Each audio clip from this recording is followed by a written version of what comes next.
pas. Militants et militants du PDCI-RDA.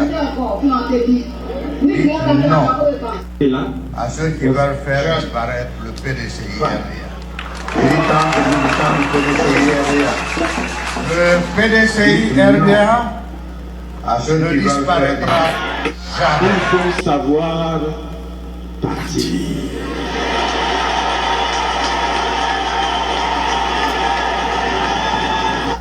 Il faut savoir partir.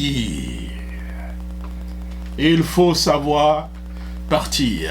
Mesdames, Messieurs, encore une fois, bonjour. J'espère que vous portez très bien.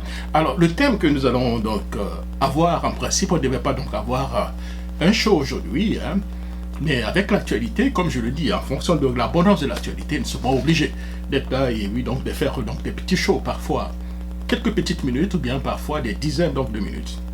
Alors, si tout marche très bien, les jours à venir, peut-être demain ou après-demain, nous aurons donc le président du Fonds populaire ivoirien, M. Paciel Afin Guesson, avant donc la fête de l'indépendance. Et ensuite, le docteur Ikedi devait être notre invité seulement le jeudi. Le jeudi, c'est la fête d'indépendance, mais on verra. Voilà, le jeudi ou le vendredi. Donc, bienvenue donc à notre émission Jacques Roger qui démarre Beat Back, Brain Veu, Ivorian Dream Back Again. Le thème, c'est donc le RHTP, le KPDCI et la stratégie Ouattara Gbagbo. Divisé pour mieux régner. Voilà, ces derniers temps, nous le voyons donc au four au moulin. Voilà, après donc la rencontre entre l'URD est devenu RHTP avec le CAP CI, on nous dit que voilà, il y a donc des échanges aujourd'hui entre ces derniers temps entre M. Laurent Gbagbo et puis M. Alassane Ouattara et M. Laurent Gbagbo. Tout ça, c'est une stratégie, hein, divisé pour régner, parce qu'on sait qu'on ne peut pas du tout imposer ou influencer Tidiane Thiam. Il ne se laissera pas influencé par M. Ouattara. M. Ouattara ne peut pas influencer M. Thiam. C'est clair, là. Voilà. C'est clair. Donc, le président Alassane Dramane Ouattara a récemment donc renoué donc, un contact direct avec son prédécesseur, Laurent Gbagbo, après donc plus d'un an donc, de silence direct, selon donc Jeune Africain. Cet appel intervient à un moment stratégique, à 3 mois de la présidentielle d'octobre 2025, dans un climat donc de forte contestation autour de son 4e mandat et donc de l'exclusion donc d'opposants majeurs comme Thiam, Gbagbo, Blé Goudé, Soro, etc., etc. L'hypothèse centrale, ladies and gentlemen, dans cette situation, M. Ouattara cherche donc à reconfigurer, j'allais dire, le camp politique en courtisant Laurent Gbagbo et en fragilisant donc le front réuni donc de l'opposition, afin donc de marginaliser Tidiane Thiam, qui ne peut pas donc manipuler ni neutraliser ni juridiquement. Surtout après donc la décision de l'ONU, qui ne le dit pas directement, mais le dit de façon indirecte. Vous ne pouvez pas directement aller à ces élections en excluant M. Thiam, mais ne lui donnant pas même la possibilité de se défendre. Un petit juge peut aller s'arrêter et puis dire, bon, tiens, cher ami, bon, ce candidat-là, il devient très sérieux. Hein? Ah oui, téléphone, oui, Madame Nandeba, écoutez, ce candidat-là, il est sérieux, là, ou bien Madame Touré, c'est sérieux, là.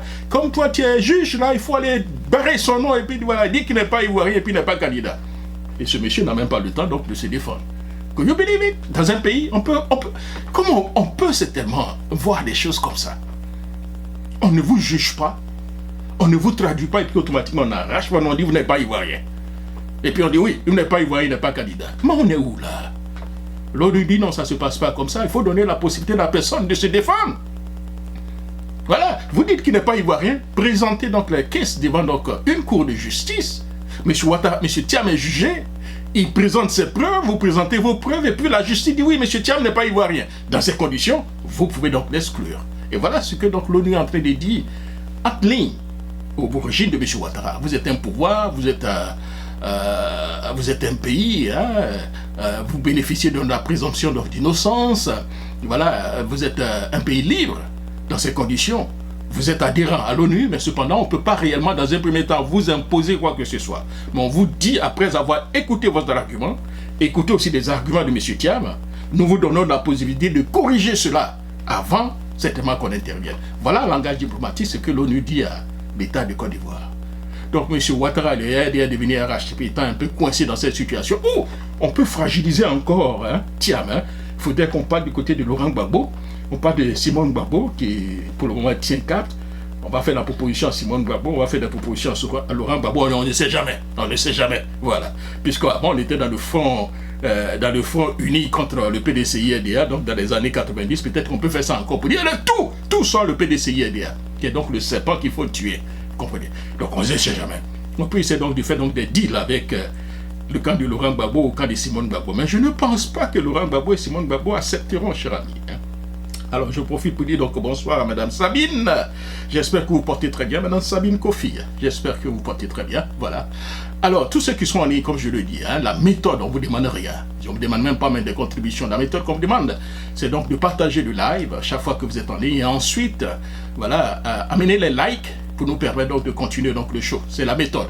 Vous ne le faites pas parce que ceux qui n'aiment pas le show seront obligés à tout moment donc d'amener donc des mauvais signes automatiquement. Les gens peuvent bloquer notre show. Donc la seule chose que vous pouvez faire, on ne vous demande pas de nous amener une contribution. La seule contribution, c'est donc partager le show et puis nous amener donc des likes. Et voilà, c'est ça.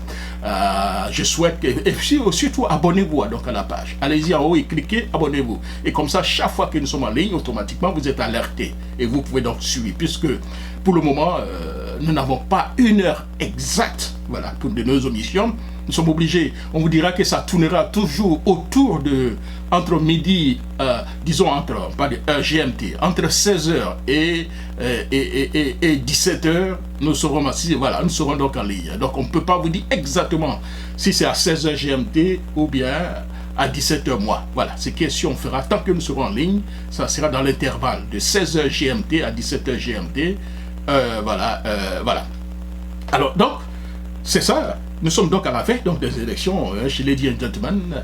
M. Ouattara qui est en train de chercher comment faire pour freiner Thiam. Il a compris qu'il ne peut pas. Financièrement, il ne peut pas intimider Thiam.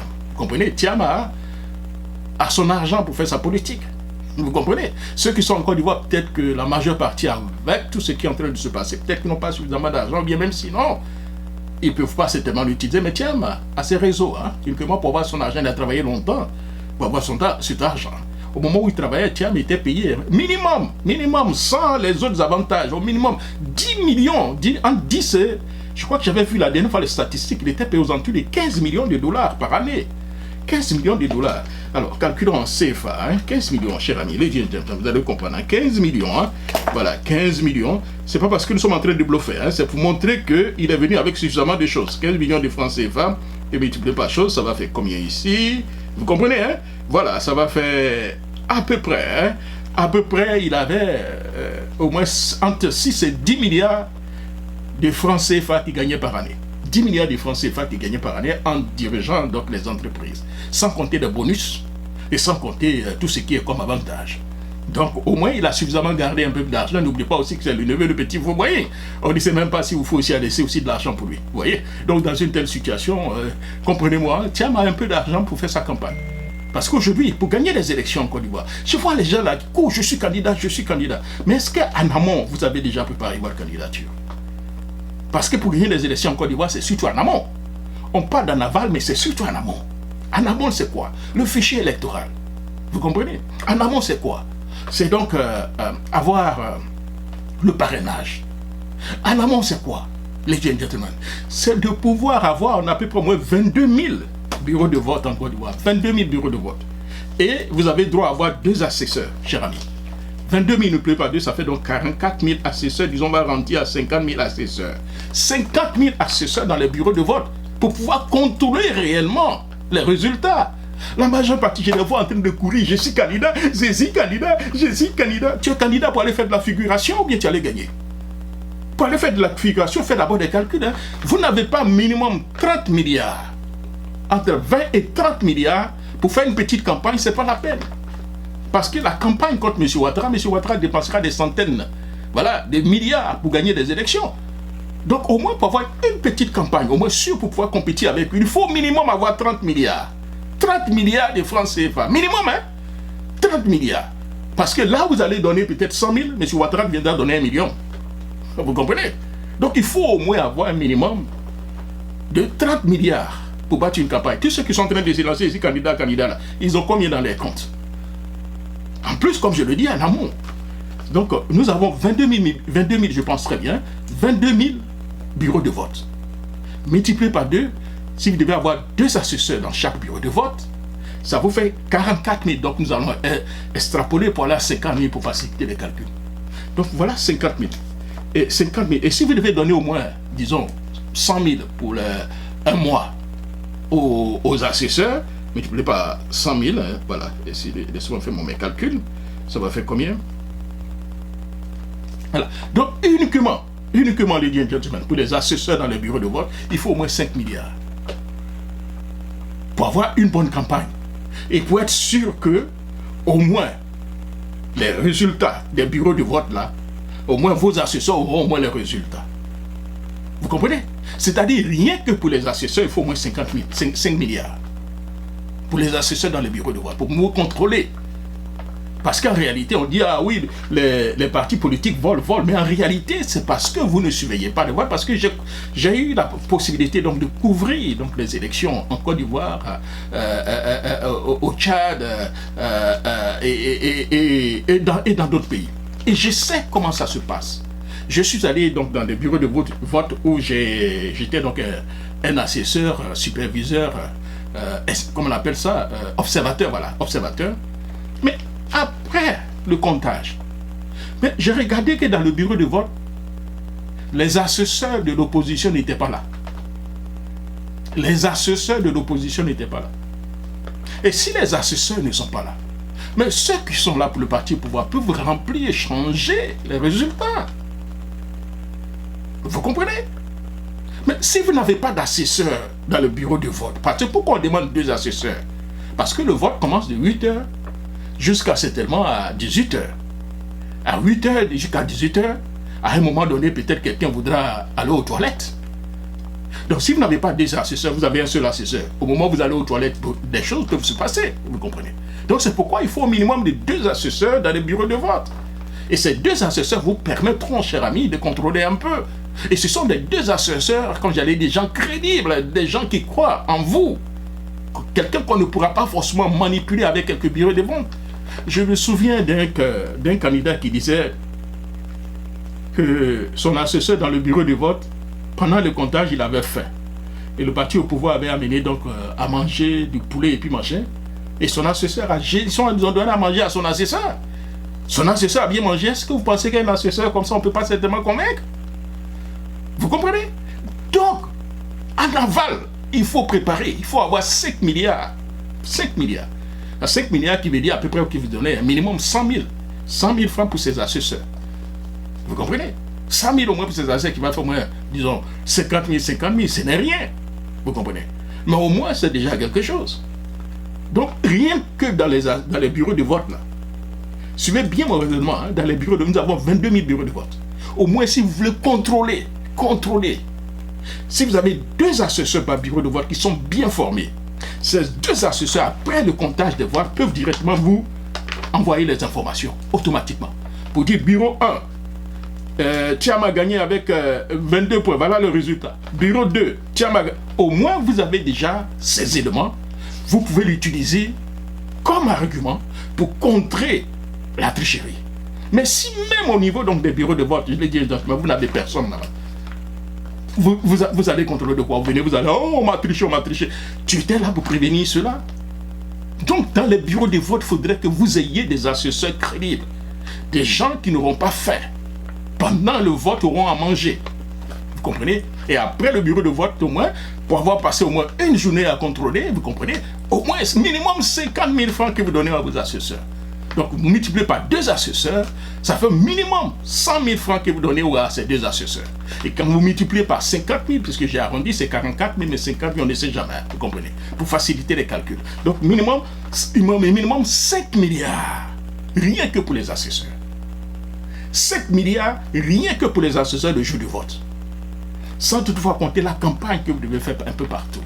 Les dons que vous devez faire sur ça et là. Donc, minimum, quelqu'un qui ne peut pas vous présenter au moins 30 milliards pour ces élections, c'est quelqu'un qui n'est pas sérieux. Voilà. Ne le prenez même pas en compte, il va faire de la figuration. il va permettre à M. Ouattara de gagner dans des élections. Il y a quelques rares personnes qui peuvent, eux, limiter les 30 millions, peut-être à 10, les 30 milliards, au moins à 10 milliards, 15 milliards. C'est des gens comme Laurent Gbagbo. Vous comprenez? Et aussi un tout petit Diam Thiam, je le dis, c'est des gens qui sont aimés. Donc il y aura beaucoup de personnes qui viendront faire du bénévolat. Vous comprenez? Les partisans du Gbagbo, ils aiment Gbagbo. C'est des gens qui peuvent se sacrifier pour faire du bénévolat. Les partisans de Ouattara, ils aiment Ouattara. C'est des gens qui peuvent se sacrifier pour faire du bénévolat. Les partisans de Thiam, je suis en train de voir, ils aiment profondément Thiam. Mais c'est des gens qui peuvent faire du bénévolat. Mais pour éviter des surprises, il faudrait qu'ils aient à manger le jour du vote. Vous comprenez? Et ensuite, avoir des perdièmes, au moins 50 000 francs que vous leur donnez pour une journée. Ça peut permettre à ces personnes-là de mieux surveiller donc les bureaux de vote et de vous ramener donc les résultats, cher ami. Voilà, les résultats, les résultats qui sortiront donc des bureaux de vote. Donc voilà, comme en amont, il faut contrôler. Donc quelqu'un qui n'a pas un minimum au moins de 30 milliards, c'est pas la peine, ne prenez pas la personne là. Non, ça dit que la personne a bien fait, de la figuration. Nous sommes en Côte d'Ivoire. Hein?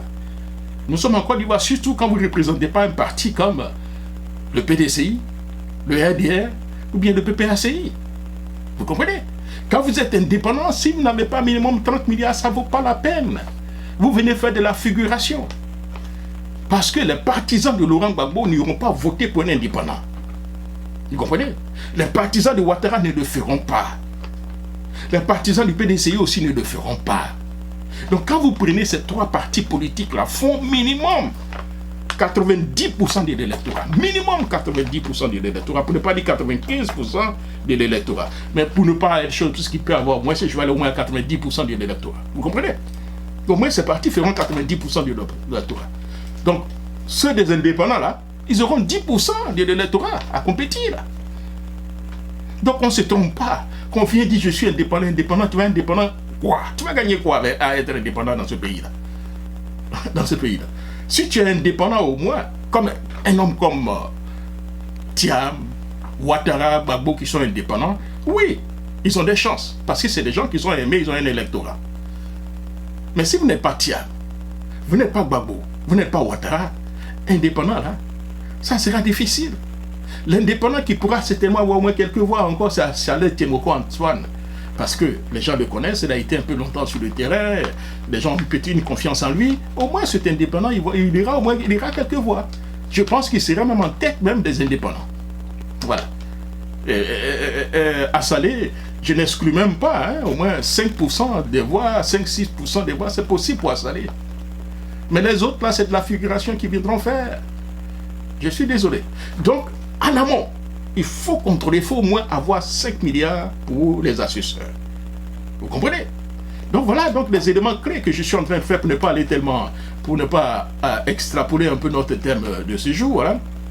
Donc, avec cette alliance, avec j'ai dit les tentatives donc, du RDA à la dernière minute, le RDA est devenu RHP qui essaye donc d'aller du côté des CAP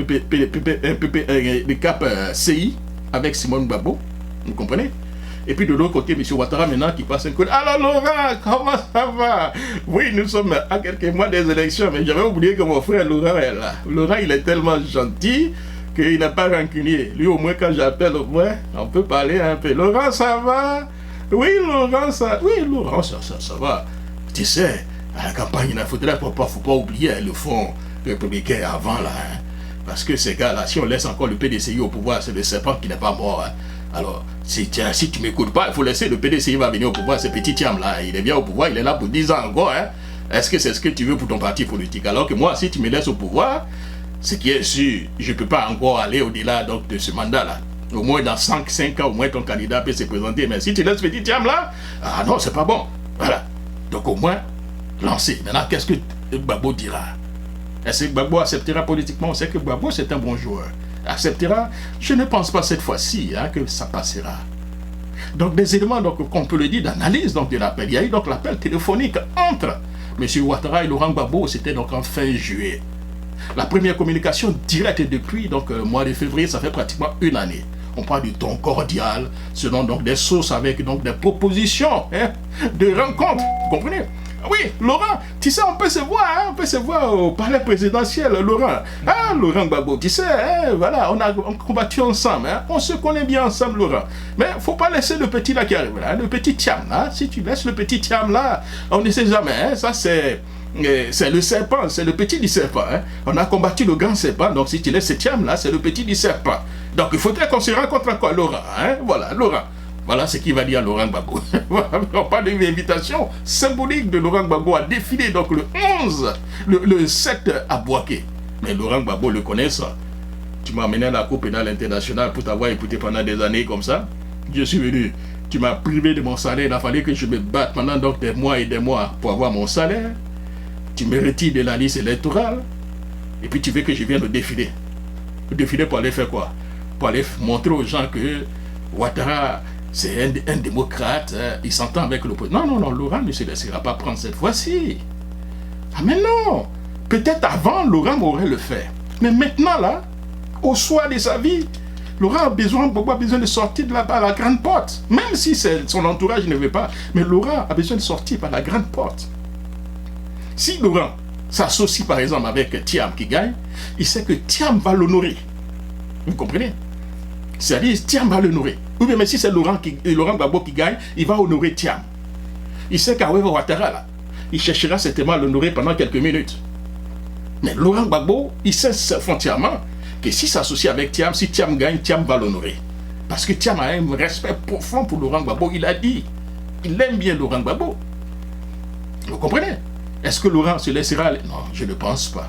Donc c'est une stratégie bien rodée donc, du pouvoir. Diviser donc l'opposition pour régner. Méthode éprouvée, hein, j'allais dire, par le RDR devenu RHTF. Ouvrir donc la main gauche de dialogue tout en frappant donc la main droite, la radiation judiciaire.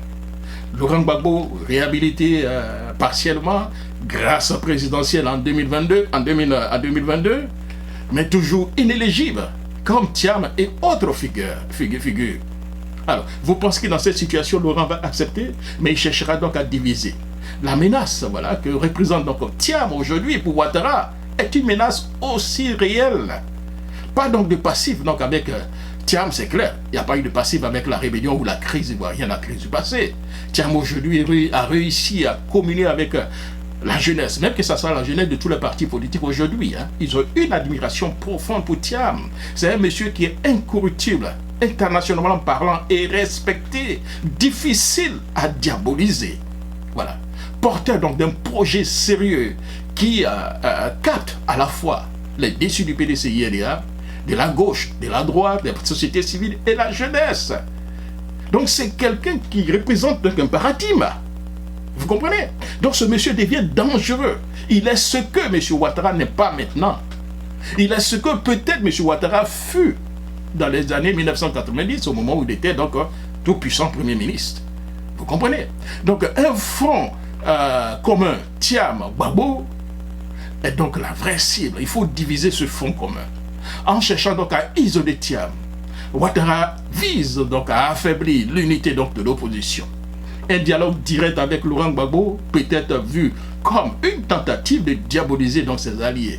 Voilà. Donc le mouvement trop c'est trop de Laurent Gbagbo est utile pour